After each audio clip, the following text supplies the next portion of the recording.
দেশের চলমান পরিস্থিতি নিয়ে বিবৃতি দিয়েছে বাংলাদেশ আওয়ামী লীগ, যেখানে বলা হয়েছে আওয়ামী লীগ ও দলটির সভাপতি শেখ হাসিনা যে কোনো পরিস্থিতিতে দেশবাসীর পাশে আছেন।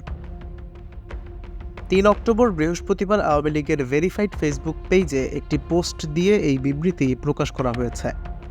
সেন্ট মার্টিনের প্রতি ইঙ্গিত করে বিবৃতিতে বলা হয়েছে, বাংলাদেশের মাটিতে অন্য কোনো দেশের পতাকা উঠতে দেয়া হবে না। প্রয়োজনে আরেকটি যুদ্ধ হবে, স্বাধীনতা রক্ষার যুদ্ধ। আওয়ামী লীগের বিবৃতিতে বলা হয়েছে, সবাই শুভেচ্ছা ও ভালোবাসা নেবেন। জানি আপনারা ভালো নেই। দেশের সার্বিক অবস্থা চারদিকে সবার মাঝে এক সংকটময় অরাজক পরিস্থিতি তৈরি করেছে। বাংলাদেশ আওয়ামী লীগ এবং দলের সভানেত্রী দেশরত্ন শেখ হাসিনা যে কোনো পরিস্থিতিতে আপনাদের পাশেই আছেন এবং থাকবেন ইনশাআল্লাহ।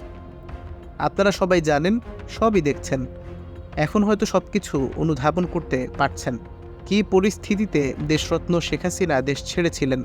ষড়যন্ত্রকারীরা আরও লাশ চেয়েছিল। তিনি চাননি আর কোনো বাবা মায়ের বুক খালি হোক। তাই সময়ের প্রয়োজনে এই সাময়িক পদক্ষেপ নিয়েছেন তিনি।